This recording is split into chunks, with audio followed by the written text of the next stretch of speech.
La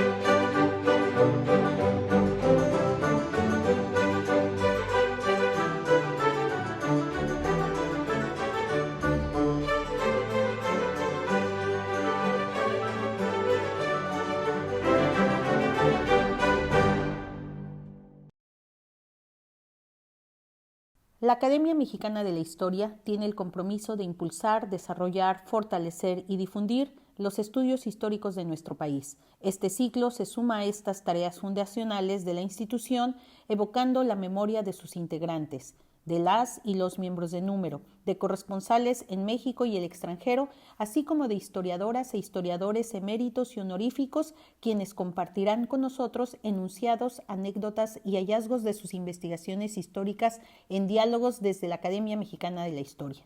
Mi nombre es Araceli Almaraz, investigadora del Colegio de la Frontera Norte y académica por Baja California de nuestra asociación. En esta sexta sesión del ciclo 2021 julio-diciembre nos acompaña el doctor Octavio Herrera, corresponsal por Tamaulipas.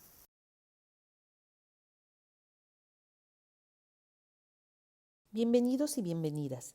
Iniciamos este segmento preguntándonos ¿quién es Octavio Herrera Pérez? Él es originario de Tamaulipas. Realizó estudios de medicina en la Universidad Autónoma de la misma entidad. Al decidirse por estudiar historia, se trasladó a la Ciudad de México para ingresar a la Universidad Nacional Autónoma de México, a la Facultad de Filosofía y Letras. En 1983 ingresó al Instituto de Investigaciones Históricas de la Universidad Autónoma de Tamaulipas. De 1996 al 2002 fue subdirector del Instituto de Investigaciones Históricas de esta casa de estudios. En el año 2000 egresó del doctorado en Historia del Colegio de México con la tesis La Zona Libre, el régimen de excepción fiscal y la economía, el comercio y la sociedad en la frontera norte de México, desde su formación hasta el Tratado de Libre Comercio. Del 2002 al 2006 fue rector fundador del Colegio de Tamaulipas. Del 2007 al 2011 estuvo a cargo del programa Noreste del Museo de Historia Mexicana en Monterrey, Nuevo León. En 2020 fue nombrado director del Instituto de Investigaciones Históricas de la Universidad Autónoma de Tamaulipas. Actualmente sigue siendo profesor de tiempo completo de esta universidad en el campus de Ciudad Victoria. Entre los premios y distinciones que ha obtenido el doctor Herrera destacan los siguientes. En 1998, el Premio Nacional de Ensayo Histórico sobre la Frontera Norte de México, otorgado por el Consejo Nacional para la Cultura y las Artes. En el año 2000, el Premio Internacional Matías Romero, otorgado por la Secretaría de Relaciones Exteriores a la mejor tesis doctoral y por su aportación a la historia diplomática mexicana. En 2008 recibió el Premio Nacional Antonio García Cubas, otorgado por el Instituto Nacional de Antropología e Historia y el CONACULTA en la categoría de difusión del conocimiento histórico. En el 2015 se le otorgó la distinción de profesor extraordinario por la Universidad Autónoma de Tamaulipas. En 2019 fue designado presidente de la Sociedad Tamaulipeca de Historia. Y en ese mismo año ingresó a la Academia Mexicana de la Historia como corresponsal por Tamaulipas. Entre las estancias académicas realizadas por el doctor Herrera destacan las siguientes. En 2007, una estancia postdoctoral de investigación en Yale University en New Haven, Connecticut. En 2008, en la British Library. En ese mismo año, en el Archivo Histórico Militar y en el Archivo Histórico del Museo Naval de Madrid. Asimismo, ha sido becario del programa de estancias cortas de investigación en la colección Nettie Lee Benson. También ha realizado diversas estancias de investigación en la Universidad de Texas y en la Southern Methodist University de Dallas, Texas. Entre los libros de autor único del Dr. Herrera destacan los siguientes. 1998, Visión histórica de Reynosa, reeditado en 2010. Año 2000, Breve historia de Tamaulipas.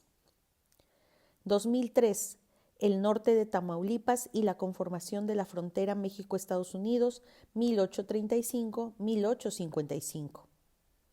2004, la zona libre, el régimen de excepción fiscal y la economía, el comercio y la sociedad en la frontera norte de México desde su conformación hasta el Tratado de Libre Comercio. 2006. Tamaulipas en tiempos de Benito Juárez. 2007. El lindero que definió a la nación. 2008. El noreste cartográfico, configuración histórica de una región. 2016. Enciclopedia Tamaulipas a través de sus regiones y municipios, con 9 tomos. 2017. Nuevo Laredo, historia de una ciudad fronteriza mexicana, origen, traslado, transformación y modernidad.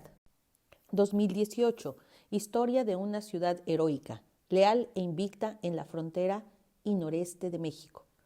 Las líneas de trabajo del Dr. Herrera son la historia del noreste de México, estudios cartográficos y museográficos y la historia de las relaciones México-Estados Unidos.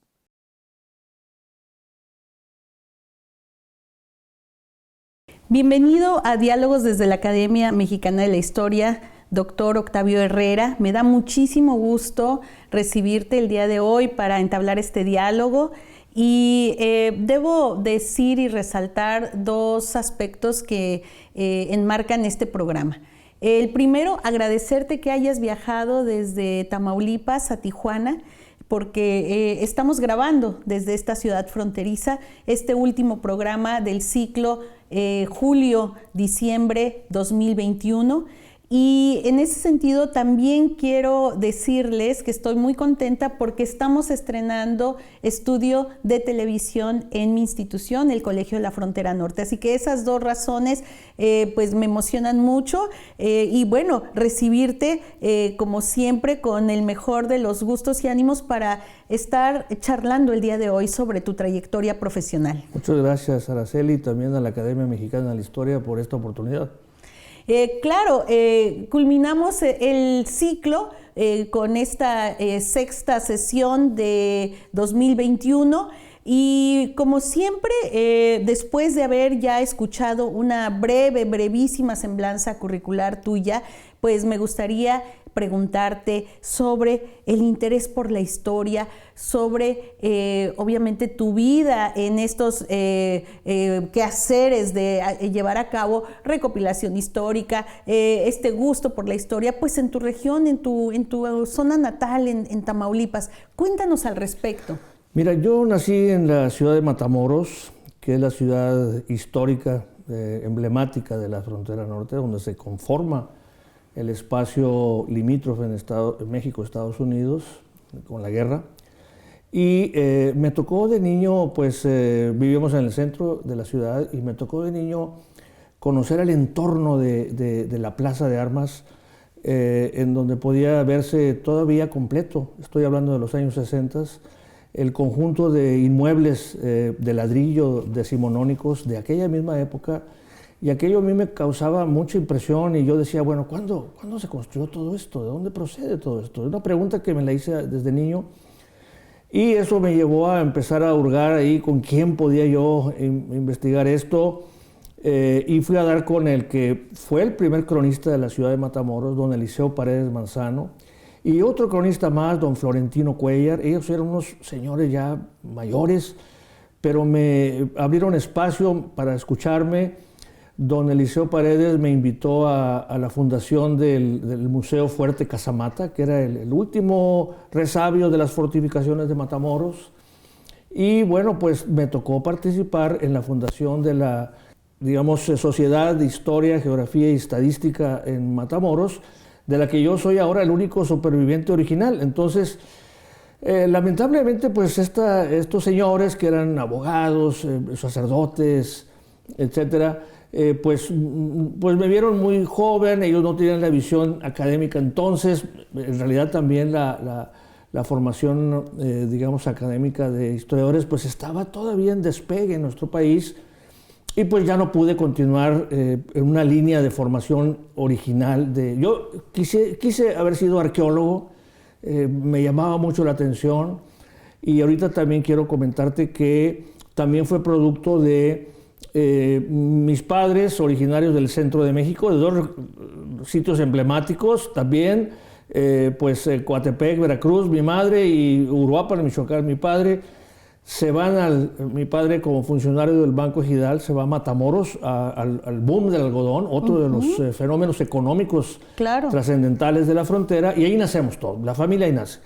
Y entonces, de niños, toda nuestra infancia, nos pasábamos los 2 largos meses y más del verano en la Ciudad de México. ¿Sí? Entonces yo tenía esa doble visión de la frontera con la Ciudad de México, y bueno, pues eso para mí fue muy formativo. Estamos hablando de qué edad tenías cuando surge este interés, cuando te acercas por primera vez a estos cronistas. Pues estoy hablando de 8, 9 años. Fue bastante precoz mi visión de saber que estaba en este mundo, ¿sí?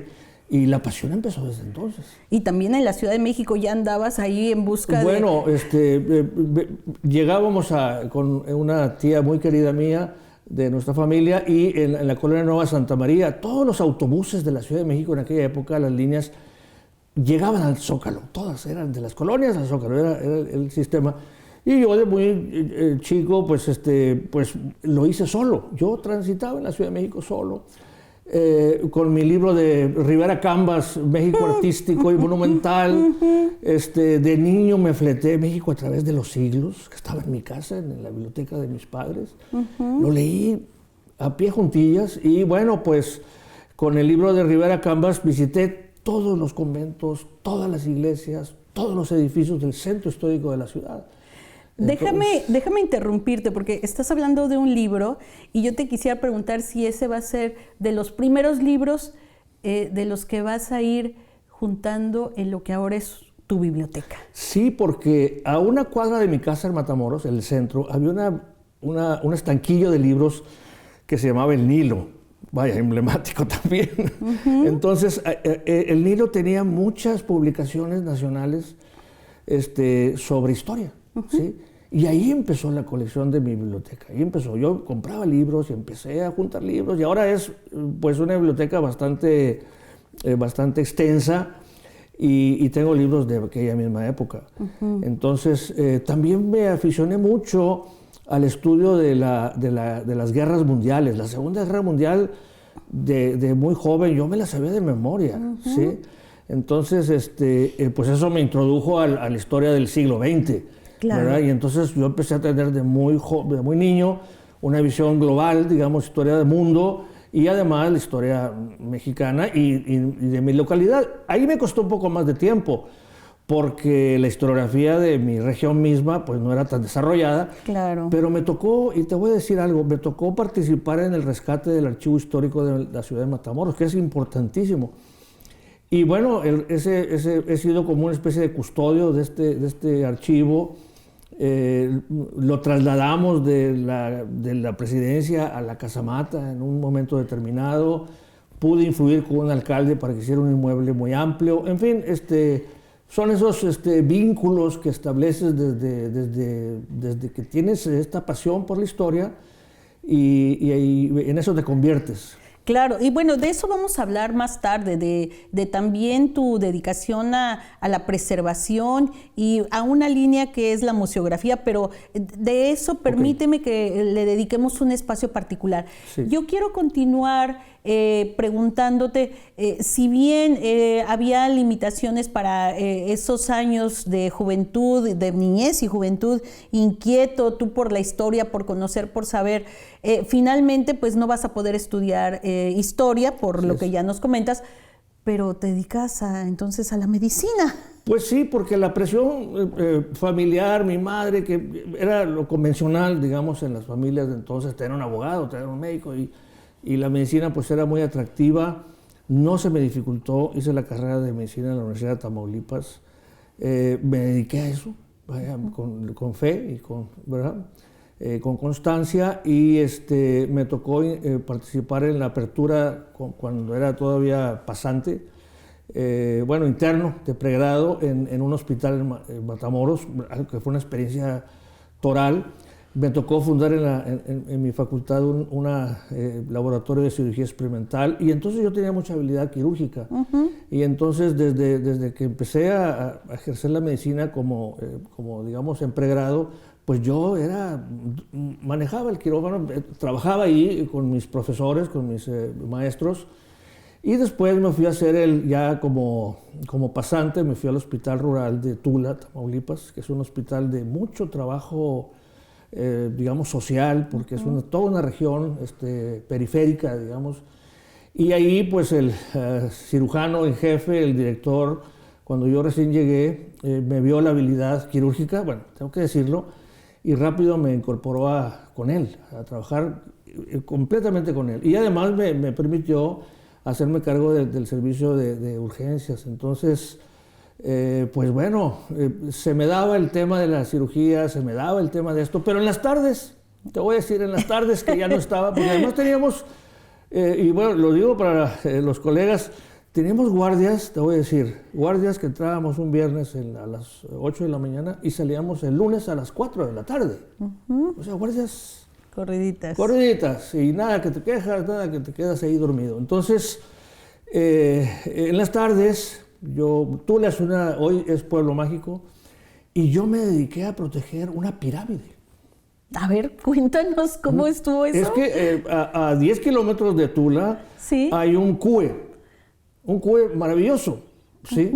Ahora ya se ha descubierto, ya se ha explorado, es un CUE que data del clásico, influencia huasteca, influencia PAM, etc. Y bueno, pues, pero la gente iba ahí a escarbar y a hacer cosas. Yo convencí a los ejidatarios de la laguna y lo circulé. Dije, esto lo van a destruir, hay que protegerlo para el futuro. Lo circulamos como si fuera un campo de concentración para que nadie entrara, ¿sí? ¿Y a quién convenciste? A los ejidatarios y a la presidencia municipal. Yo andaba en la gestoría en muchas partes y me proporcionaron digamos, alambre de púas, los ejidatarios pusieron los postes, circulamos la pirámide y eso la salvó de que no lo hubieran depredado. Y hoy en día, pues es una maravilla la pirámide de Tamapul, el lugar de neblinas. Bueno, y entonces también combinabas la lectura, tú seguías acumulando libros de historia. Sí, y bueno, pues, pero cuando ya ahí está el camino de profesionalizarme absolutamente por el campo de la medicina, vuelves. Pues me llama la vocación natural. Me vinculo con el Instituto de Investigaciones Históricas, con donde estaba don Juan Fidel Zorrilla, que es el tronco tradicional de esta historia tradicional que tenemos en las regiones. Sí. Don Juan Fidel era un señor muy riguroso, digamos, muy formal, pero me palpó, me olfateó y entendió que era genuino mi interés y me incorporó y me dijo, ¿qué quieres hacer? Pero para esto te quiero decir que gobernaba el doctor Martínez Manotú, un posible presidenciable, y logré convencer al gobernador y a su hija y a sus gentes de que formáramos un comité para proteger el patrimonio histórico de Tamaulipas. Y lo formamos. O sea que también ahí fuiste precursor. Sí, antes del INA regional en Tamaulipas. Y lo hicimos, pero el gobierno es muy complicado y entonces eso duró un par de años. Finalmente me acerco a Juan Fidel, él me reconoce y me dice, ¿qué quieres hacer? Le digo, pues yo quiero profesionalizarme en el campo de la historia. Y entonces, pues a la UNAM.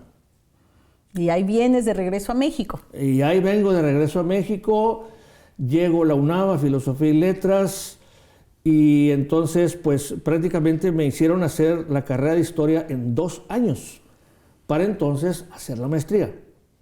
Y ahí tuve, bueno, Roberto Moreno de los Arcos, que dirigía el instituto, que estaba en la Torre de Humanidades, ¿recuerdas? Sí. Pues me entendió muy bien, me incorporó, y doña Rosa Camelo, hice grandes migas con la profesora, y sobre todo, especialmente, con don Ernesto Lemoine. Con don Ernesto Lemoine hicimos, pues realmente... Me invitaba a su casa y hacía unas tertulias sensacionales. Fue muy cálido el profesor conmigo. ¿Sobre qué fue tu tesis de licenciatura? Bueno, mi tesis la dejé en medio porque yo estaba metido con el rollo de los indios, porque traía esta idea, ¿sí? Y en eso quedó, ¿sí? Pero en ese mismo instante llega la convocatoria del Colegio de México, ¿sí? Para poder hacer el doctorado, y entonces, pues, yo ya había publicado libros monográficos de Tamaulipas aquí y allá, y tenía pues la vena de la escritura, porque yo empecé con la máquina de escribir, te quiero decir. Sí, claro. Y hacíamos historias clínicas, y las historias, y cuando tienes en el consultorio 20 pacientes en una mañana, pues... Una habilidad, No, te haces experto en la máquina, ¿sí? Y ahí no hay con que no, porque tienes gente afuera que te está presionando. Claro. Y tienes que hacer una historia clínica para que después la entiendas. Claro. Entonces tienes que hacerlo con todas las reglas del lenguaje, ¿verdad? Entonces, pues se me dio el tema de escribir y escribir y escribir. Yo escribo todos los días, te quiero decir. Y entonces, pues resulta que así empezó, me admiten en el Colegio de México, en el doctorado. Me tocó además una generación interesante. Cuéntanos, bueno, tus compañeros. Sí, me tocó porque, bueno, la doctora Alicia Hernández, ¿sí?, promovió una generación de internacional, ¿sí? Sí. En donde estuvimos colegas de Latinoamérica, de Europa y un grupo de mexicanos. Sí. Entonces fue riguroso el examen, sobre todo para los mexicanos, porque pues como había cupo para extranjeros, pues entonces los mexicanos fue muy selecto y me tocó estar en ese grupo, ¿no? Del Colegio de México, bueno, yo le agradezco mucho a la doctora Hernández, por supuesto. Después ella me invitó más adelante a hacer la breve historia de Tamaulipas, la historia breve que publicó el Fondo de Cultura Económica. Y bueno, pues en el colegio yo tenía otras amistades de previas. Arturo Alvarado, él está en sociología, pero había estudiado Portes Gil y por eso tenía ese nexo con él. Profesores, bueno, muy cercanos, doña Josefina Vázquez, mi maestra, que la reconozco, le aprecio muchísimo su enseñanza, y también el gusto por estudios de la frontera México-Estados Unidos, el conflicto México-Estados Unidos. Le aprendí muchísimo, le aprecio y la reconozco, ¿no? Y bueno, pues Manuel Miño, con quien también hice una gran amistad ahí. El doctor García Diego, pues era el director, lo veía ahí. Era el director del Centro de Estudios Históricos. Sí, en un momento por ahí andaba, sí. Y después también, bueno, pues mi profesor, director de mi tesis. Claro, Bernardo García. García Martínez. A quien decía que era un profesor riguroso, sí lo era, definitivamente. A veces la gente le tenía así cierto respeto, ¿sí? Pero yo me entendí con él maravillosamente. Y además mi tesis me la leyó toda, la escudriñó, me hizo pensar históricamente en profundidad. Yo se lo agradezco muchísimo. Lamento mucho que se haya partido temprano. Y justo ahorita hay un grupo de colegas que nos formamos con él. Hay un libro que viene, ¿sí?, que se llama La historia se hace caminando. Creo que por ahí es el título, que va a editar el Colegio de México. Ya está dictaminado, ya está todo listo y muy pronto le rendiremos un homenaje al profesor. Pues si te parece, en el siguiente segmento ya me gustaría que habláramos pues de tus grandes líneas a partir de tu tesis doctoral que se llamó La Zona Libre, el régimen de excepción fiscal y la economía, el comercio y la sociedad de la frontera norte de México, desde su conformación hasta el Tratado de Libre Comercio.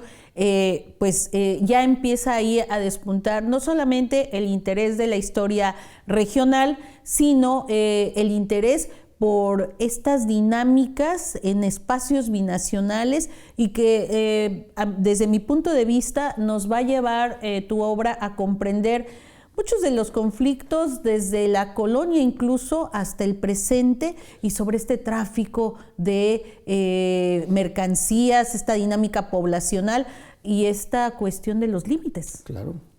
Así es. Entonces, no sé si quieras algo más, que tengas algo más que agregar sobre este periodo de formación, sobre estos mentores, algún profesor, profesora que se te haya olvidado. Híjole, más bien te pediría disculpas por no mencionarlos a todos. Enrique Florescano, que le dijo a la doctora Hernández, bueno, en ese momento creo que faltaban algunos artículos para historia mexicana, y le dijo Enrique, pero si tienes ahí a los historiadores especializados, a los estudiantes, le dijo. Y entonces dijo, bueno, pues vamos el premio, la zanahoria va a ser quien saque los mejores trabajos se van a publicar en la historia mexicana. Ah, no, mira. Sí, y entonces resulta que yo hice un estudio regional, así de visión de conjunto, sobre la hacienda de la Sauteña, ¿sí? Y pues se publicó como número 1 en historia mexicana. Ah, mira. Y ese fue un impulso que promovió el doctor Florescano. Lo he frecuentado, he estado en su casa, lo he invitado a Tamaulipas, en fin, es un hombre extraordinario. Vamos a continuar en el siguiente segmento para hablar ahora sí de tu obra. ¿Te parece bien? Sí, pacífico. Bueno, pues en unos momentos regresamos con el siguiente segmento. Estamos con el doctor Octavio Herrera, corresponsal por Tamaulipas de la Academia Mexicana de la Historia.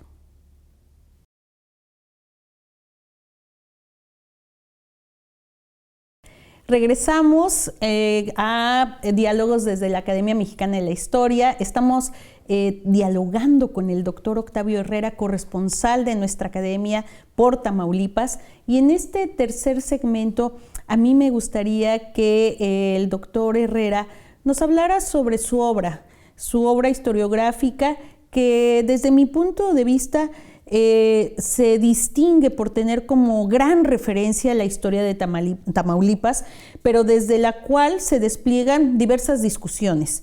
Yo destaco 3, pero si tú quieres hacer referencia a alguna otra o algunas otras, está bien. Yo destaco estas 3 porque me parece que son los ejes de tu trabajo.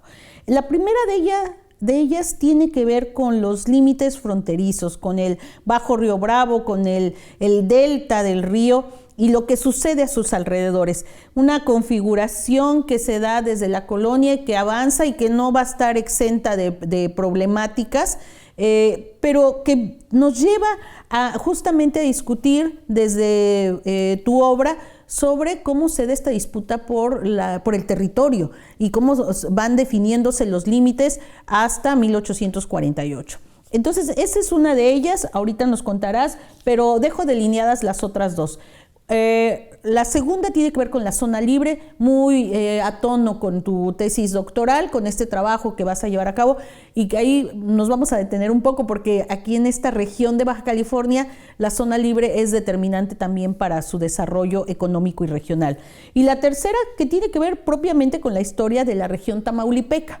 Entonces, ¿qué nos dices de la primera gran línea que yo identifico en tu trabajo, doctor Herrera? Bueno, pues siempre el historiador, cuando empieza a tener conciencia de dónde está parado, pues es una de las primeras motivaciones. Entonces, pues yo nací a las orillas del río Bravo, incluso a la orilla del estero del Bravo, que es uno de un meandro que hace el río, hace un estero y mi casa estaba a la orilla del estero. Entonces, el Bravo yo lo identificaba, era parte de mis recorridos de la infancia, estaba muy cerca de mi casa, el patio de mi casa, y entonces, bueno, pues te das cuenta de que estás enfrente a otro.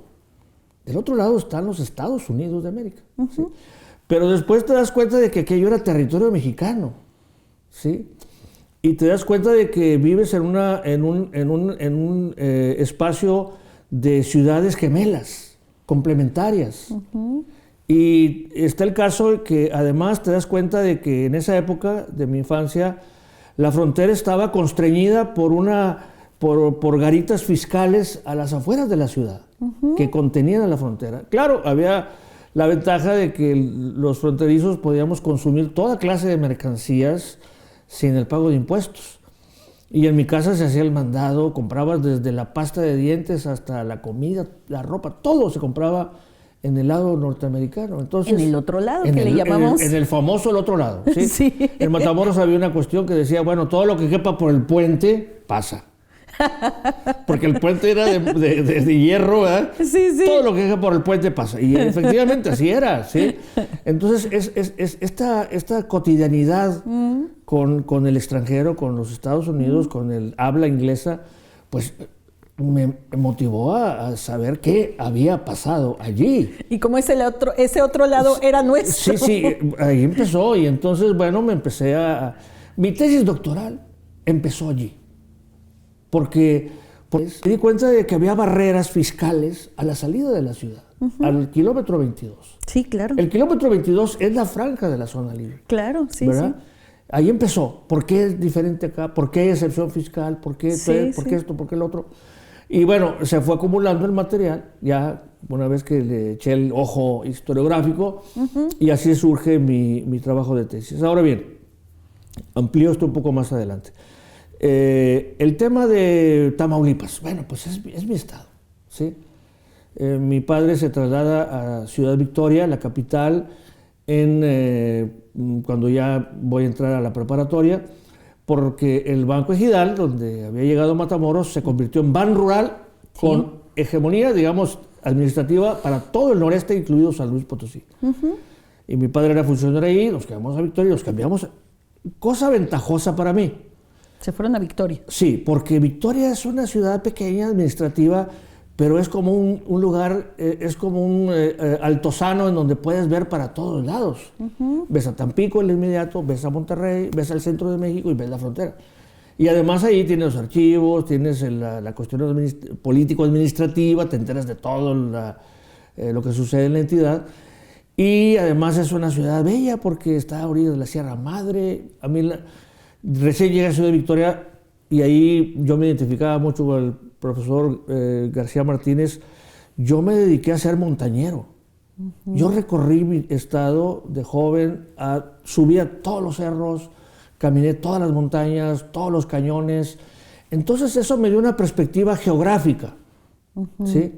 Yo conocí todo Tamaulipas y gran parte del noreste caminando, subiendo la montaña, ¿sí? Y a sus regiones, a sus villas, tomaba mucha fotografía, hacía documentales en aquella escala, ¿verdad?, de aquel tiempo.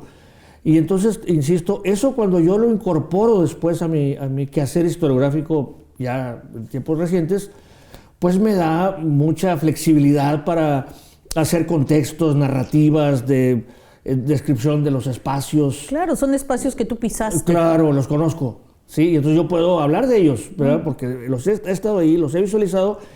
Y después yo me vinculé, como acudía mucho a la Ciudad de México, con el DETENAL, Dirección de la Oficina de Estudios del Territorio Nacional, lo que se va a convertir en el INEGI. Mira. Sí, que estaba en San Antonio Abad. Sí, ahí donde está el metro San Antonio Abad, por la calzada de Tlalpan. Ahí iba yo cada verano a ver qué novedades cartográficas tenían. Sobre todo la carta 1.50.000. Que te dibuja todo el territorio. Entonces yo las adquiría y las traía en mi ajuar de explorador y llegaba a cualquier lado, calculaba las distancias, llegaba. Y además la gente del norte es muy afectuosa. Sí. Tú llegas a una ranchería en medio de la nada y te abren la casa. Claro, te dan de comer. Te dan de comer, sí. te dan abrigo. Entonces conocí el territorio bastante, bueno, claramente, me tuve una idea muy clara. Y bueno, eso fue algo importante para mí. Ahora bien, zona libre. Sí. Bueno, entiende que uno como fronterizo... Es que yo decía, fíjate, yo usé una frase de Monterroso, este escritor guatemalteco, que decía, lo dijo para cierto partido político, ¿sí? Que era como un dinosaurio, que pues era tan grande, pero nadie lo veía, nada más le veían pedacitos. Yo decía, bueno, pero ¿cómo es posible que un dinosaurio temático de la historia está atravesado en toda la frontera, de Tamaulipas a Baja California, y unos le han visto la oreja por acá, han hablado de ella, otros han hablado de la pata, otros del espinazo, pero nadie lo ha visto globalmente? Claro. ¿Verdad? Eso era la zona libre, o sea, la excepción fiscal. Claro. La franquicia especial para la frontera norte. Claro, además porque pues nuestra frontera de 3,000 kilómetros tiene historias propias en cada región, de su propia zona libre, de su propio desenvolvimiento del tráfico de mercancías. Bueno, Jorge Bustamante, el fundador de esta institución, lo plasmó bien en términos sociológicos y sus estudios de migración y demás. Dijo, es que es tal el desequilibrio y la desproporción económica con los Estados Unidos, ¿sí?, que es necesario compensarlo, ¿sí? Y eso lo entendieron los decimonónicos, los legisladores de Tamaulipas y después nacionales. Había que compensar la frontera, si no nos chupaban los Estados Unidos. Los gringos querían la línea Tampico-Mazatlán, hay que recordarlo. Claro. Y entonces la zona libre permitió estabilizar la frontera después de su conformación en 1848 con el Tratado de Guadalupe. Esa es la tesis fundamental. La zona libre permitió esa contención y además se convirtió en un mecanismo de económico para la frontera. Es más, ha sido reimplantada con otras modalidades hoy recientemente, porque la frontera es diferente al resto del país. Estamos interactuando constantemente todos los días con los Estados Unidos. Claro. En el centro no lo entiendes, pero aquí sí. Entonces, bueno, yo recorrí todos los archivos, así como hoy vine como relámpago a Tijuana, mañana me voy, hoy llegué, mañana me voy. Estuve en todos los archivos, en Nogales trabajé, por ejemplo, el juez de distrito, estaba el archivo embodegado en fardos, me permitieron trabajarlo. Hoy está en la Casa de la Cultura Jurídica en Hermosillo. Y estuve igual en Juárez y estuve, en fin, en toda la frontera, aquí mismo en Mexicali, en todas partes estuve. Bueno, pues esto me permitió tener una visión de conjunto. También en los Estados Unidos, en los National Archives, ¿sí? Después estuve, bueno, una ventaja que tenemos los tamaulipecos, a veces, y por mi familia de mi esposa, Orfester Martínez, que es mi gran colaboradora, y después hablaré de ella, pues su familia está en Texas.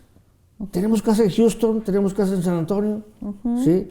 Ir a Austin para mí no es ningún problema, no necesito ninguna beca especial de aquí y por allá, claro, las he obtenido, pero yo he estado yendo a Austin durante muchas temporadas, incluso unas particulares, sin necesidad de estos apoyos, y entonces conozco las fuentes norteamericanas. Después tuve el apoyo de David Weber, que es otro gran afecto que yo tengo. Él me permitió también obtener la beca de una fellowship de la biblioteca Beinecke en Yale University. Ahí hice un postdoctorado de investigación. Me vinculé otra vez la frontera, y ahí fue maravilloso. Me topé entre otras cosas, con los legajos de Jean-Louis Berlandier, que es un sabio de nuestra región. En fin, eso me llevó a concluir que la zona libre es una necesidad de la frontera. Y bueno, me permitió también hacer historia de el Bajo Bravo, Juárez y Baja California. Yo tengo una partecita, la tercera parte de mi tesis es Baja California. Claro. ¿Sí?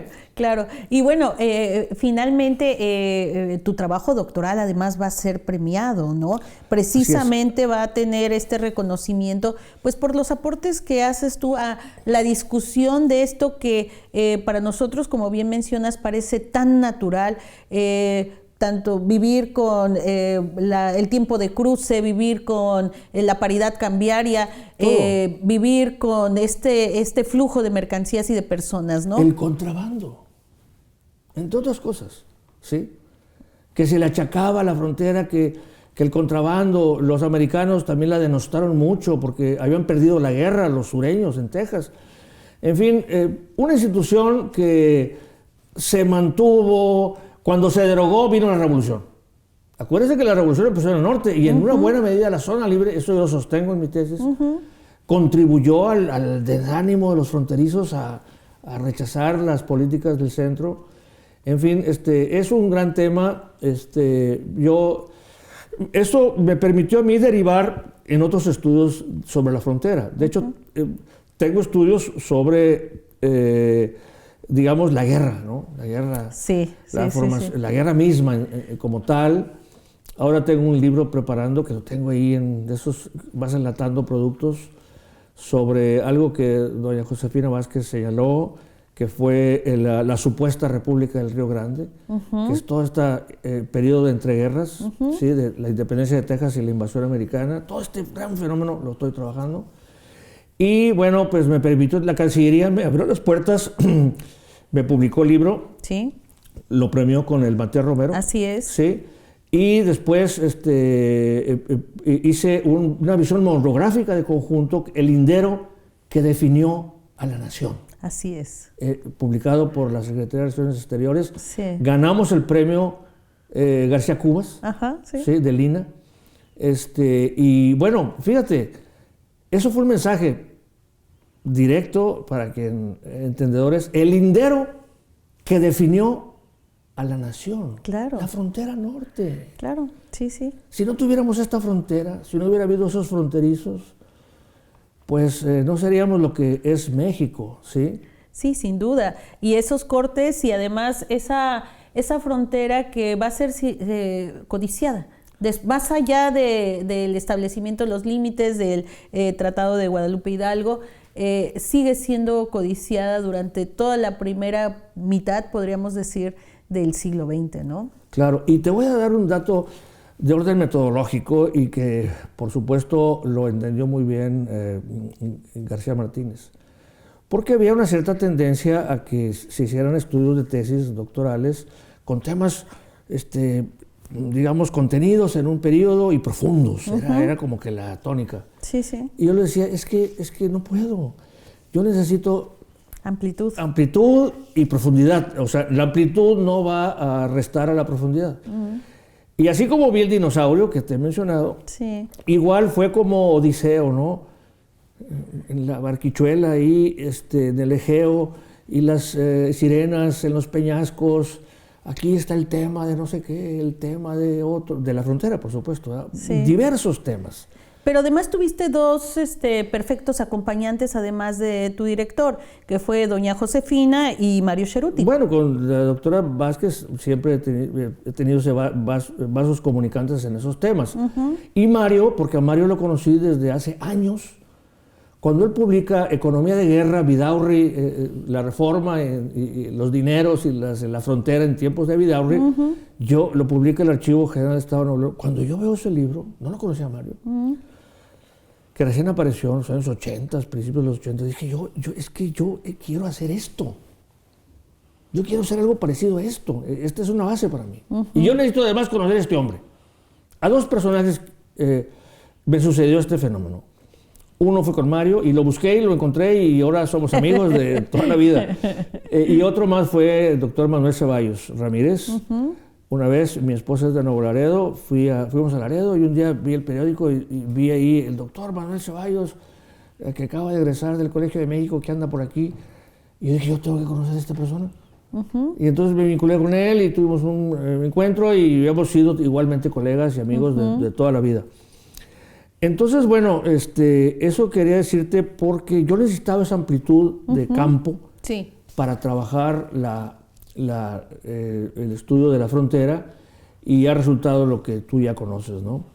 Entonces, bueno, ahora déjame decirte lo que estoy haciendo, porque sigo trabajando con la Cancillería. Sí, en este momento la pandemia se nos atravesó, un proyecto editorial que teníamos por ahí, pero estoy trabajando el estudio. Vamos a editar la versión original, pero también un estudio introductorio de las comisiones pesquisidoras de la frontera norte. Ah, sí, de hecho tú tienes un trabajo ya, ¿no? Un primer trabajo. Tengo algo por ahí, pero ya son las publicaciones y los estudios introductorios, amplios. Ay, ese tema a mí me fascina. Son 3 libros. Sí, sí, sí. Son 3 libros. La frontera norte, Tamaulipas, Coahuila y Nuevo León. Los indios bárbaros, ¿sí? Y la pesquisidora de Chihuahua, Sonora. Ay, mira. Sí, Chihuahua, Sonora, que casi nadie la conoce, es muy poco conocida. Y bueno, pues eso es lo que actualmente estoy haciendo. Estoy metiendo, ahora en diciembre voy a abstraerme absolutamente para sacar ese producto. Ya está un libro armado, se está ahorita maquetando y todo, y viene otro. Y bueno, pues sigo con la frontera. La frontera la voy a traer siempre. Sí, lo sé. Vamos a terminar este segmento con una obra que a mí me parece fundamental para entender a la región donde tú estás, y que es la Enciclopedia de Tamaulipas, sus municipios y regiones, en 9 tomos. Vamos a concluir porque me parece que hay que darle espacio a esta enciclopedia, este trabajo monumental. 9 tomos no es fácil, y además aportar a la sociedad, porque a final de cuentas nuestro trabajo desde este campo tan bello que es la historia, en gran parte tiene que tener esta retribución hacia la sociedad, hacia los lugares donde vivimos. Claro, ya te lo dije al principio y lo voy a decir válgame la palabra, yo amo a mi territorio, Tamaulipas, y al noreste todo, ¿eh? Y he acumulado muchísimo material sobre él, y cuando el grupo Milenio trabajó con el Estado de Nuevo León para hacer la enciclopedia, pues igual hicieron 4 tomos, un formato definido, y invitaron hay cronistas, algunos historiadores muy capaces, y don Israel Cavazos, que además es otro de mis troncos originarios de amistad y también miembro de la academia. Además, miembro de la academia también, ¿sí? La primera vez que llegué yo a Monterrey, lo que hice fue ir a verlo al Archivo General del Estado. Y me dedicó el libro de Alonso de León, así como diciendo para el joven historiador que ahí quedó. Bueno, pues resulta que en Nuevo León lo hicieron un conjunto de gentes. En Coahuila repitieron el tema. Sí. Cuando lo ofrecieron a Tamaulipas y me lo ofrecieron que yo lo hiciera, que dije, es que yo no quiero que vaya desequilibrado, con todo respeto para mis otros colegas de otros estados, pero aquí ni tenemos suficiente número de historiadores, ni tenemos suficiente número de cronistas que pudieran, municipios que ni siquiera tienen cronistas ni nada. Le dije, yo asumo la responsabilidad. Y entonces apliqué un método. A ver. Pues historiográfico, como es. Y entonces, pues me agarré un corte, no de la A a la Z, porque eso yo considero que no ayuda mucho, sí, sino por regiones. Sí. Y entonces me agarré la región norte, la región San Fernando Centro, la región centro, la sierra, la Huasteca y el extremo sureste, Tampico, Madero y Altamira. Pues salieron 9 tomos. Nada más, 9 tomos. Nada más de 500 páginas cada tomo. Son libros monumentales. Y bueno, aquí me ayudó mi gran colaboradora, mi esposa, Orfester Martínez Olivo, que además ella me revisa todos mis textos, y un colega geógrafo, egresado del colegio de Michoacán, Rodrigo Vera. Él hizo los estudios contemporáneos de las grandes ciudades y yo el resto. Entonces, pues la obra salió. El gobernador me perseguía. ¿Cuándo terminas la obra? Para Navidad, para esto. Le tenía un stand-by al gobernador. Espérese, yo voy a terminar hasta que termine. Y bueno, cuando se terminó la obra, me dio el espacio. No es una obra apologética, aclaro. O sea, pude utilizar las herramientas historiográficas para hacer una historia formal. Y aunque la financia las instituciones oficiales, pero eso, ¿qué importa? Al final de cuentas, el legado que dejas con una obra de estas, pues es para siempre. Así es. Fíjate que hay otras 2 áreas de tu trabajo que me gustaría retomar en el siguiente segmento. Sí. Una de ellas tiene que ver con la cartografía, la otra con la museografía y finalmente aspectos de documentación visual. ¿Te parece que platicamos de ello? Claro. Bueno, vamos a volver en un momento a el segmento número 4. Seguimos dialogando con el doctor Octavio Herrera, corresponsal por Tamaulipas de nuestra Academia Mexicana de la Historia.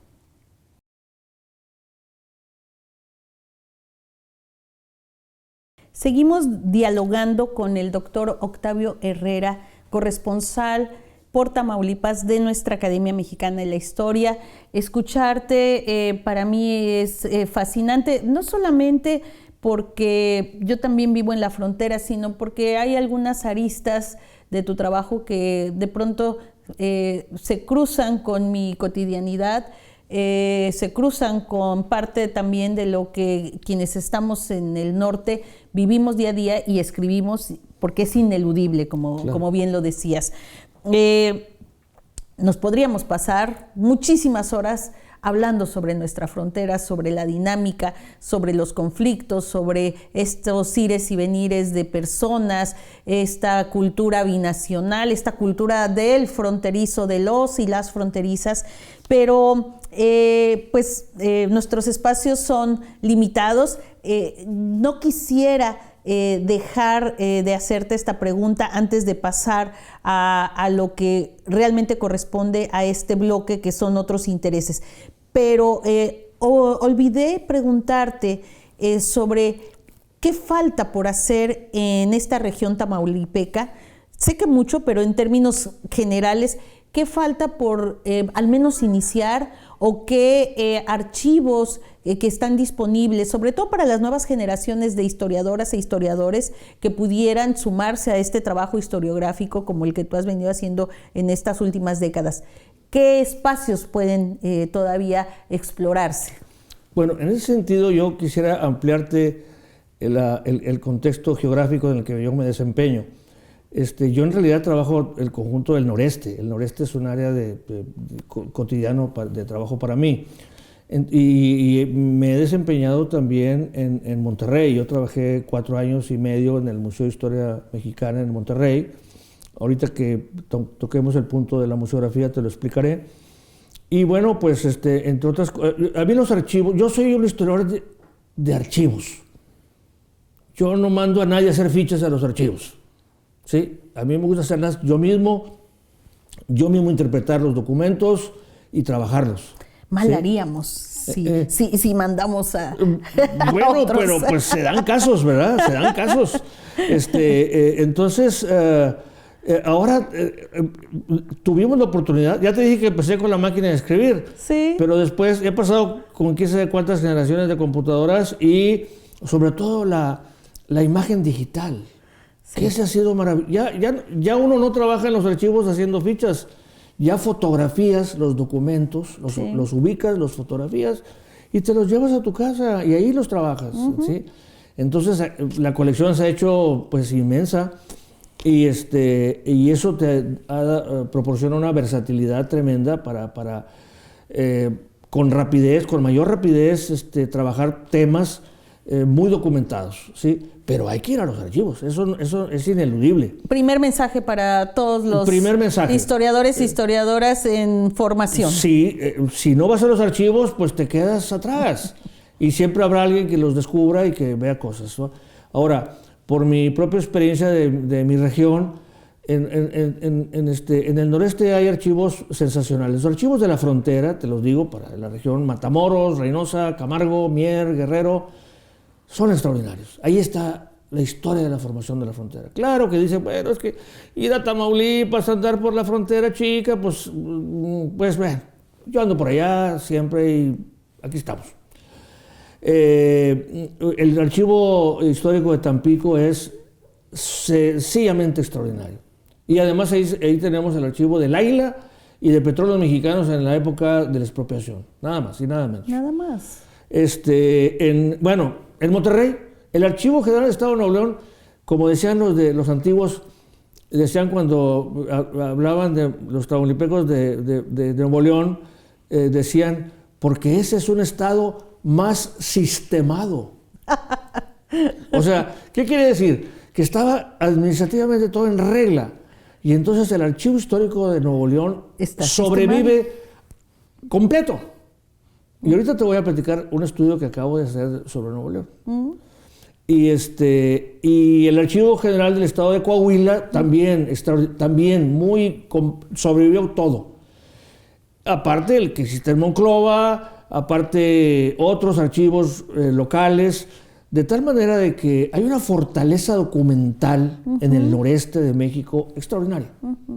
O sea, ahí hay temas infinitos de la formación del Septentrión oriental, Texas mismo, y además tenemos Texas, claro. Porque hay que recordar, mira, yo hice un libro sobre Nuevo Laredo, que lo acaba de reeditar la nueva administración municipal.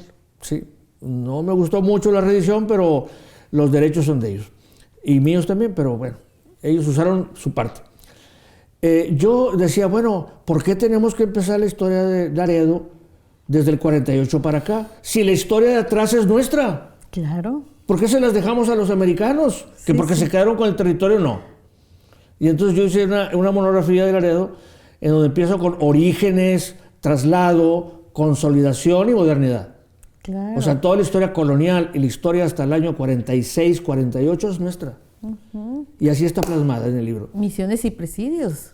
Bueno, pues fue un presidio, Laredo, y además fue una villa escandoniana. Claro. De José Escandón. Entonces, claro. En fin, entonces te digo, la frontera, el noreste de México, y bueno, pues si mencionamos Texas, pues diremos que ahí está la Universidad de Texas y el Nettie Lee Benson, ¿sí? Sí. La colección de Nettie Lee Benson, que tiene cosas extraordinarias, ¿no? Sí, y bueno, pensaba yo en el refugio, en la villa de Matamoros, o sea, estos nombres Claro. que ya no están en la memoria, o pareciera que no están en la memoria de todas las personas, pero esos son los antecedentes, ¿no? Sí.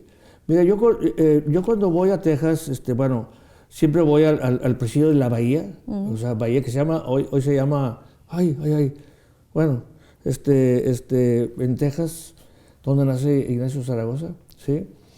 Y voy a San Jacinto. No me gusta ir mucho a San Jacinto, pero voy. ¿Por qué voy a San Jacinto? Donde fue la batalla esta que Santana salió corriendo y que perdemos Texas. Entonces voy porque tiene una buena librería. Abajo del obelisco, ese más grande que el del Mall de Washington, porque los tejanos así son, tiene una muy buena librería en donde tienen siempre novedades sobre historiografía de tejana. Entonces por eso voy. Y bueno, de paso, pues voy a ver ahí el sitio donde estaba el campamento de Santana, etcétera, etcétera, ¿no? Entonces, esos sitios los recorro, Texas. Un día me dice David Weber, cuando llegué yo a Dallas, en donde he estado varias estancias académicas, y me dice, oye, Octavio, pero ¿cómo es que llegas tú en carro? Llegas en carro aquí hasta Dallas, desde allá de Tamaulipas. Ellos pensando en que ellos vuelan y, ya sabes, así muy al estilo americano. Le dije, David, es que el río Trinidad es mi frontera, es mi límite. Entonces, yo estoy aquí en mi espacio. Mi espacio geográfico de trabajo es el noreste de Texas. Claro. Entonces, bueno, para mí andar en Texas, recorrer esos espacios en automóvil, no es ningún asunto raro, ¿verdad? Y seguir explorando estos espacios donde se puede encontrar información pues fundamental para seguir escribiendo la historia del noreste, ¿no? Sí, porque hay que palpar los lugares, ¿sí? No es lo mismo verlo a la distancia que ir al lugar. He andado buscando el sitio de la batalla de Medina. Goliat se llama ahora el sitio donde está el antiguo presidio de la Bahía. Ir a donde están las misiones de los padres franciscanos, Claro. del Colegio de Guadalupe de Zacatecas, Así es, o del sí. Colegio de Propaganda FIDE de San Fernando de México, o del el Colegio de Santa Cruz de Querétaro. Llegas tú a San Antonio y hay un Parque Nacional de las Misiones. Llegas tú a la misión de San José, la misión de San José, que es la cabecera de las misiones, ¿y qué ves en la fachada de la misión? La Virgen de Guadalupe, tallada en alto relieve, la Virgen de Guadalupe. Así es. O sea, esto es México, señores, la cultura mexicana aquí está, y además están los tlaxcaltecas y están los coahuiltecos, la cultura formativa de esta región, que después será anglosajona en mixtura, pero vaya, la influencia mexicana en el sur de los Estados Unidos y particularmente en Texas, pues es evidente. Entonces, Sí. esos son los temas que como historiadores tenemos que dimensionar, trabajar y exponerlo. Claro, y a mí me gustó mucho el trabajo que hiciste para el libro de Historia de nuestras regiones, porque es una buena síntesis justamente de todas estas situaciones que se dan desde la época colonial hasta después del 48, Así que es. como bien dices, pues no podemos circunscribirnos a un periodo y mucho menos a una fecha, ¿no? Claro, entonces hay que ver esas cosas de conjunto y eso es lo que vivir en un espacio de frontera te da esa libertad. Claro. Además, bueno, como decía Juan Gabriel, si se me permite la cita, es Pues en la frontera es más desenfadada la vida y hay tolerancia y hay amplitud y bueno, no que se aplique necesariamente para el método histórico, pero sí te da esa libertad, ¿no? Así es. Fíjate que de tu trabajo también llama la atención y me parece que es importante que quienes nos están escuchando el día de hoy sepan esta veta de trabajo tuya, que son los estudios cartográficos. Háblanos un poquito de eso. Bueno, te lo decía yo en uno de estos bloques anteriores, que el uso de la cartografía para mí fue práctica. Yo era viajero y necesitaba coleccionar estos mapas.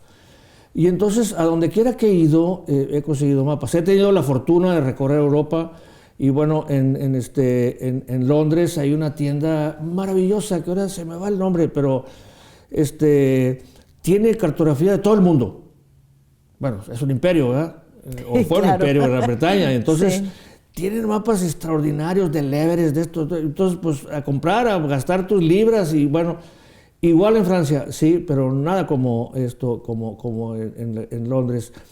Y bueno, he tenido la oportunidad de recopilar cartografía ahora en forma digital. Uno, porque hice un estudio del noreste cartográfico para el Fondo Editorial Nuevo León. Es un libro que editamos en el 2007. Entonces, bueno, yo de tiempo atrás había empezado este coleccionismo, que de alguna manera los historiadores también pasamos por esa beta. Claro que los historiadores formativos pasaron por esta, digamos, inquietud, coleccionar, piezas del pasado. No las podemos tener físicas, son carísimas, pero digitales ahora las tienes de donde quiera. Entonces, abrevé muy intensamente en la Mapoteca Orozco Iberra, he sido cliente de la Mapoteca Orozco Iberra durante años. Obtengo todas las copias digitales cuando empezó la digitalización. Todos los mapas históricos de Tamaulipas los tengo, de Nuevo León, de Coahuila, ¿sí?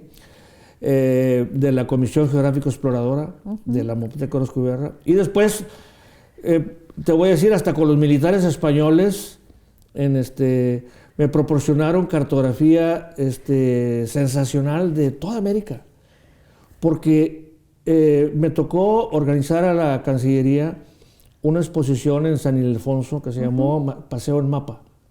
Ah, mira, qué interesante. Sí, hicimos un montaje museográfico con el despacho museográfico Margen Rojo, que son expertos en museografía. Y entonces eso fue lo que me llevó a recopilar mapas de toda América. Con motivo del 2010, que fue el bicentenario. El bicentenario de la independencia de las Américas.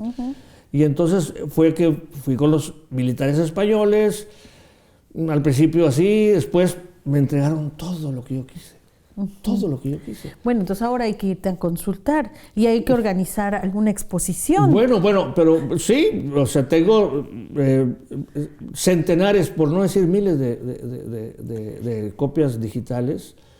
Y ahorita, te voy a decir acabo de terminar ahorita ya en el diseño mismo, un mapa sobre, que se llama Historia Cartográfica de Nuevo León. Ah, qué lindo. La transformación del territorio. Bueno, pues cuando estuve en Monterrey, pues me dediqué a estudiar Nuevo León.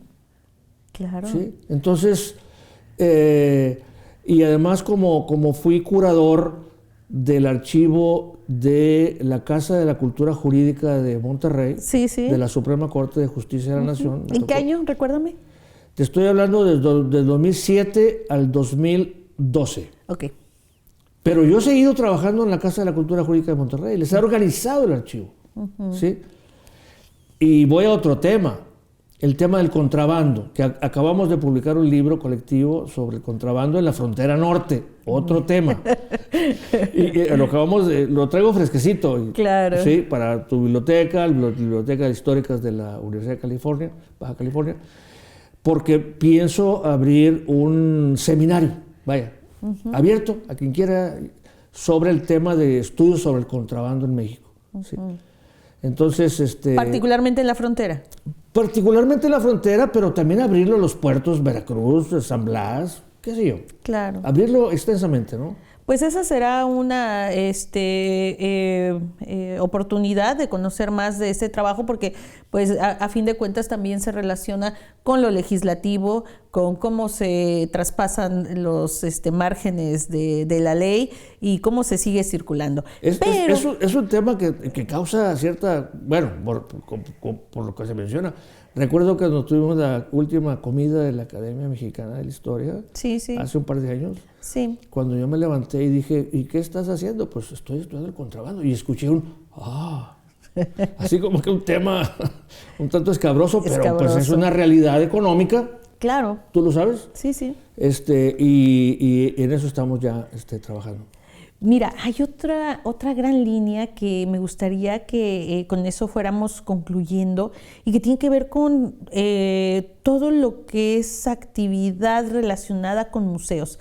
La museografía, de verdad que al leer tu síntesis curricular, pues veo de tu autoría el guión museográfico del Museo de Historia Regional de Tamaulipas, el Museo Fuente Casamata también en Matamoros, el Museo del Noreste en Monterrey, que nos estás haciendo mención, el Museo Batalla de Mier de 1842, ahí en Ciudad Mier, Tamaulipas, o el Museo de la Revolución en Ciudad Obregón, en Sonora. Entonces, este trabajo que a mí me parece fascinante, háblanos un poco de él para culminar este segmento con estas actividades que también distinguen tu actividad como historiador. Bueno, creo que el historiador también tiene un compromiso social.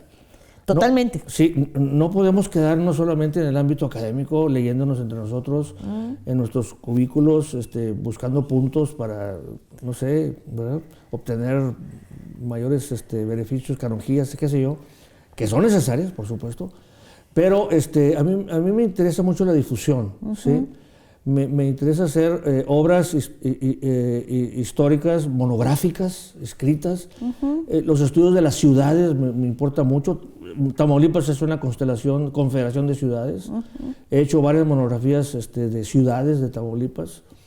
Ahora estoy trabajando una de Tampico, que espero, no en lo inmediato, pero será después. Y el caso de los museos, pues se dio de forma natural. Yo empecé en un museo, acuérdate, el Fuerte Casamata, ahí empecé. Y después, cuando logras conjugar con un equipo de hacedores de museos, que no es lo mismo el guionista que el hacedor, que es otra cosa. Entonces, pues es maravilloso, porque entonces se conjugan dos elementos, que es el concepto y la realización. Claro. Entonces, me ha tocado trabajar con equipos muy profesionales. Insisto, uno de ellos es el Margen Rojo. Y pues hemos hecho cosas extraordinarias. Digo, lindas. Ellos, yo soy el guionista y ellos la convierten. Les decía yo, me he convertido como el Rey Midas, porque cuando hicimos el Museo del Noreste en Monterrey, celebraba Nuevo León había un festival de culturas en ese momento, el gobierno del estado estaba impulsando eso, y construyeron ese inmenso edificio. Es maravilloso. Inmenso edificio. Y entonces, por alguna razón, me encargaron ya al cuarto para las 12 que me hiciera cargo de la responsiva del guión científico, porque algo había pasado por ahí. Muchos colegas habían participado, antropólogos, arqueólogos, historiadores, con sus trabajos. Pero no es lo mismo escribir un trabajo que convertirlo en un guión científico, que esa es otra cosa, y sobre todo ilustrarlo con lo que tú quieras y las piezas, etc. Y esa fue mi responsabilidad. Entonces, pues estoy muy orgulloso. Ese museo pues tiene toda mi impronta, digamos, de mi trabajo. Claro. Y otro museo muy lindo fue el que está en Ciudad Obregón. Sí, sí. En la casa, digo, de los herederos del general Álvaro Obregón, y también es bellísimo. Incluso hasta hay un aeroplano adentro de la casa, de estos aeroplanos que contrató el Ejército Constitucionalista en Sonora, Sinaloa. Sí. Ahí está metido en medio de la casa. Fíjate que no lo conozco, pues pero... debes ir a Obregón para verlo. Y hay museitos, el Museo de la Batalla de Mier. Sí. Pues es un museito pequeño que está en el sitio de la batalla. Son edificios históricos donde fueron aprendidos 250 tejanos en el año 42, en el periodo de entreguerras. Se compraron esos edificios por el gobierno del estado y después ya se hizo el museo. No, pues este compromiso con el patrimonio, con la identidad de los lugares, ¿no? Finalmente un trabajo, pues desde mi punto de vista, muy importante. ¿Algo que quieras agregar para concluir este segmento, doctor Herrera? Pues creo que ya no, porque nos están hasta sacando ya la tarjeta roja por ahí para ya terminar el segmento, pero yo te lo agradezco. Me ha gustado mucho la manera como has conducido Pues todavía falta un segmento, bueno, así pues que nos la guardamos para... Nos guardamos para el último segmento. Nos la guardamos. Volvemos en un momento con Diálogos desde la Academia Mexicana de la Historia. Estamos el día de hoy con el doctor Octavio Herrera. Él es corresponsal por Tamaulipas de esta institución.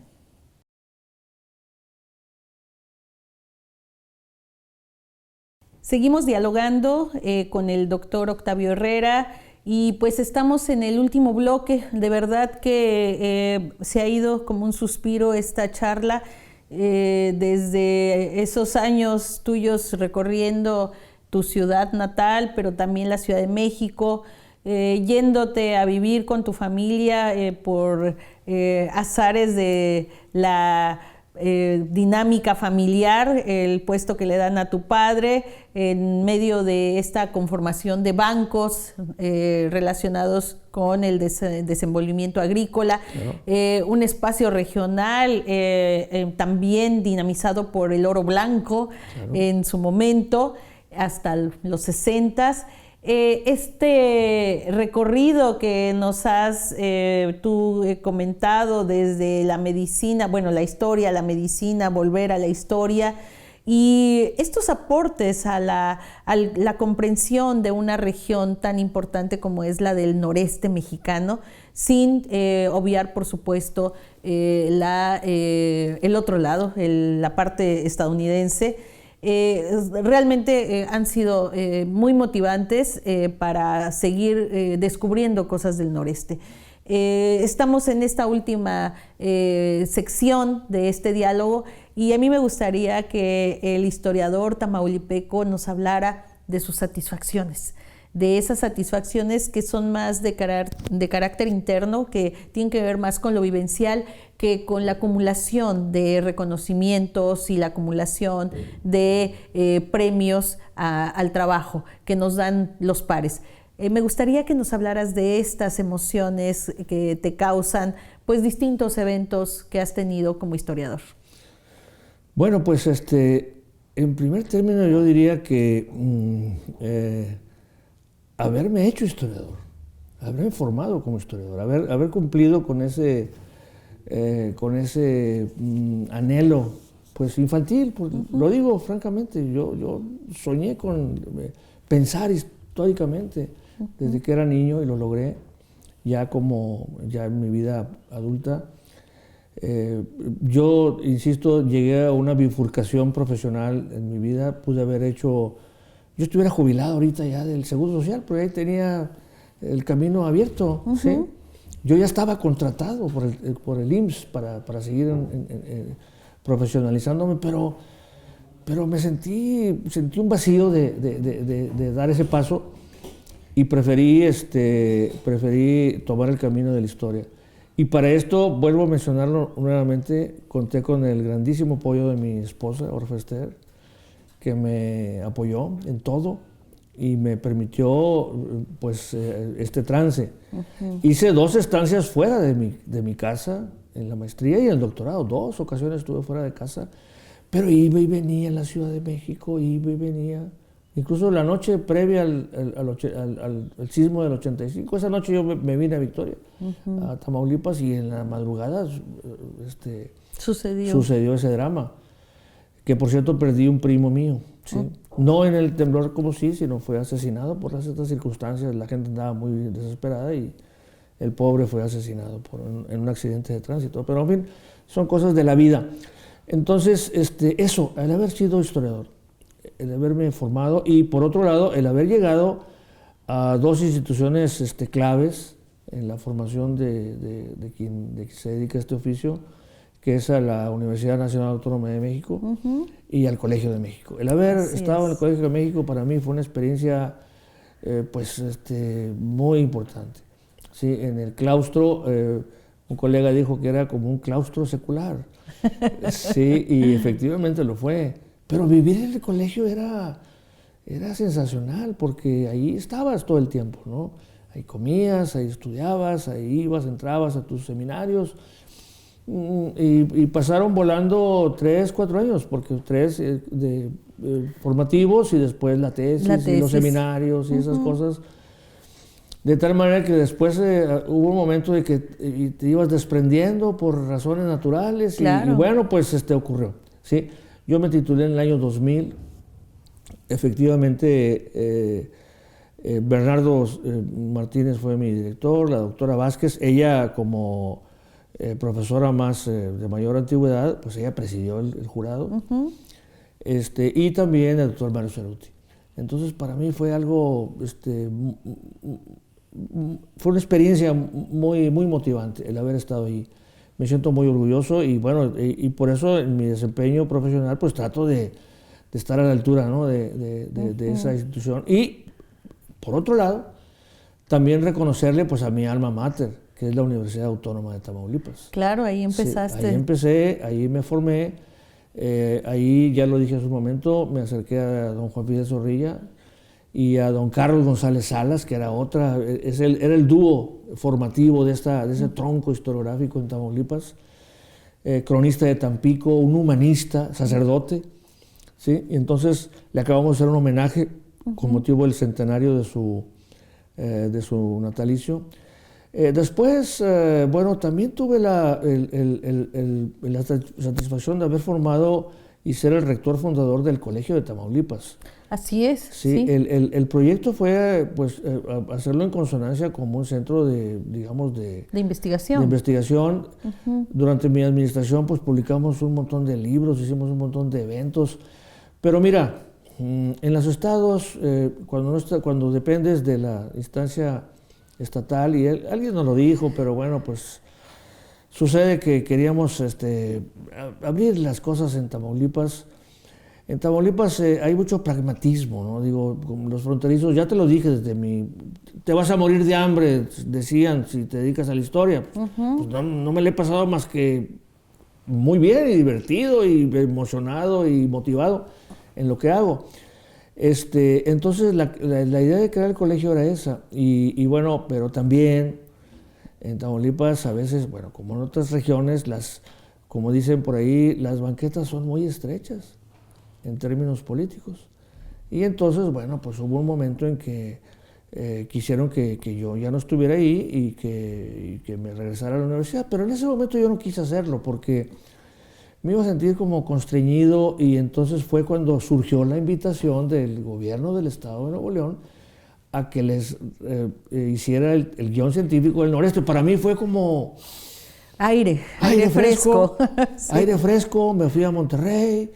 Ahora Monterrey soy vecino de Monterrey, ahora, porque adquirí una propiedad, tengo un departamento en el centro de Monterrey. Sí. Y pues es mi base, por eso puedo venir tan fácilmente aquí a Tijuana, porque yo viajo de Ciudad Victoria a Monterrey, llego a mi departamento, me instalo y vuelo donde quiera. Claro. Sí, porque además el aeropuerto Mariano Escobedo de Monterrey es un aeropuerto internacional, vuelas a todo el mundo. Claro, sí. He salido de Monterrey a Madrid, pues, así es. Entonces, pues la experiencia del Museo de Historia Mexicana fue muy importante. Explorar los archivos de Nuevo León, explorar el archivo de la Casa de la Cultura Jurídica. Esa experiencia de meterte a los acervos. Por ejemplo, el libro de la cartografía histórica de Nuevo León, pues en el caso de la Casa de la Cultura Jurídica encontré mapas que nadie había visto. Claro. Estaban en los expedientes. Claro. Que nadie había visto. Entonces, esa satisfacción del historiador de descubrir una beta, en este caso cartográfica, pero igual temática, pues es una emoción que solamente quien tiene bien puesta el oficio del quehacer de la historia lo siente. Claro, y sigues pisando terreno, ¿no? Te sigue llenando, me imagino, de satisfacción pisar terreno, moverte Claro. libre de acá para allá, de una región a otra. Sí, sí, bueno, finalmente regreso a mi entidad porque, bueno, ahí está mi casa, está mi familia. Tengo mi pequeña huerta en Güemes, la villa de Güemes, de siembros cítricos. Bueno, eres ejidatario, además. Bueno, además, en la Sierra Madre soy ejidatario. ¿Y sabes por qué soy ejidatario? Porque ahí en la sierra había una zona arqueológica, los indios, inexplorada. Y, oiga, doctor, pues sabían de mí, oiga usted, que venga a ver esto, venga a ver esto. Ahí voy a ver. Y voy encontrando una aldea completa, una ciudadela, un pequeño Machu Picchu, tamaulipeco, en la montaña.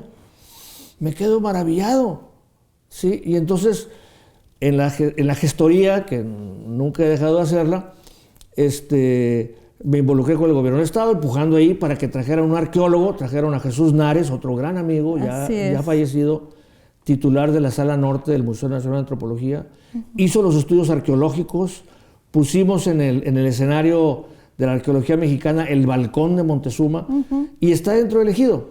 Y entonces me dijeron los ejidatarios, pues quédese aquí, doctor, pues órale. Y entonces, pues este domingo tenemos junta, soy el secretario de acuerdos ya casi vitalicio. Claro, por eso te tienes que regresar, si no te quedabas aquí a en comer, Tijuana, por a comer supuesto, langosta. Sí, no, pero además tengo que ir a la región mezcalera porque ahorita estoy haciendo el guión científico del Museo del Mezcal. Ah, mira, no terminas en esa ruta. Pues no, porque mira, un museo lo ve mucha gente. O sea, tú puedes impregnar a mucha gente en una exposición bien montada y se involucra con la historia, se maravilla, se asombra y además al final, en este caso, pues te tomas un piquete de mezcal de San Carlos y pues hombre, acabo de hacer un viaje a Oaxaca, recorrí toda la zona mezcalera de Oaxaca, como para tener toda la idea global, ya la traigo, ya estoy por redactar el guión. Y en el verano del próximo año estaremos inaugurando el museo. Pues nos invitas, ¿no? Hombre, claro. Entonces, y bueno, te diré que para ya decirte que en fecha muy reciente, el rector de la Universidad de Tamaulipas me hizo el honor de nombrarme director del Instituto de Investigaciones Históricas. Así es. Que es ahora sí que mi casa de origen. Sí. Y pues estoy muy contento porque me está permitiendo organizar el quehacer del historiográfico de los investigadores que están por ahí, tratar de motivarlos para que empujen sus trabajos. Somos los titulares de la colección del Museo de Historia Regional, que lo tenemos en un espacio histórico. Estoy ahorita renovando el convenio para fortalecer ese museo. En fin, hay muchas tareas por hacer. Y bueno, pues todos son satisfacciones. Oye, pero creo que hay una satisfacción y con esa vamos a cerrar, pero me parece que es la importante el día de hoy, ingresar a la Academia Mexicana de la Historia. Hombre, pues eso para mí es un honor, definitivamente. Es un honor formar parte del cuadro de investigadores corresponsales nacionales de la Academia. Yo pues le agradezco la confianza al doctor Javier García Diego, el que me lo topé en Monterrey antes de que ya estaba nominado y me dijo, bueno, espérate, pero todavía falta el la veredicto. La votación. Me acuerdo que me dijo y dije, no, doctor, pues yo espero lo que digan los... ¿verdad? Y afortunadamente me promovió Mario Ceruti, que es un gran amigo, y también Ignacio Almada, del Colegio de Sonora, con el que tengo una relación. Otro gran colega. Otro gran colega y médico también.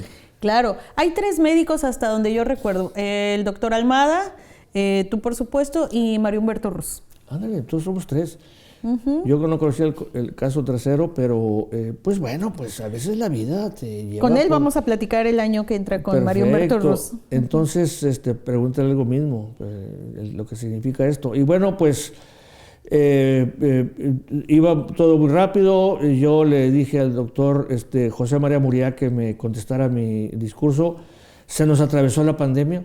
Sí. Y entonces pues ya me dedico a otras cosas y pues, pues estar encerrado primero, ¿no? Y ya estoy trabajando el discurso. Va a ser sobre justo lo que corresponde, no un tema general. Yo voy a estudiar la génesis, lo que llamaríamos el ethos de lo que entendemos por Tamaulipas. Sí, somos el único estado que tiene nombre huasteco, Mira. Originario, nombre antiguo, nombre muy antiguo, milenario. Y entonces voy a rastrear esa vena, y la voy a incorporar a toda su cómo evolucionó el territorio en el noreste de México, lo que significa la presencia de este estado de Tamaulipas tan mentado por la mala presa. Pero ¿qué quieren? Estamos en la frontera. Aquí ha sido el pasadero de todo desde tiempos milenarios. Pues ¿cómo no quieren que sigan pasando cosas? Y como decía Gustavo Díaz Ordaz, bueno, es que hay narco en México porque es el trampolín. Pues sí, pero si hay trampolín es porque hay alberca. Sí, y entonces, pues Tamaulipas es eso. Lamentablemente, este flagelo que nos ha invadido en el norte y que a veces nos tipifican por eso. Y a veces eso es lo que más se destaca cuando existen otras cosas. Claro, porque incluso desde, como bien lo decías tú en alguno de tus trabajos, la incorporación a los circuitos comerciales es de hace 200 años.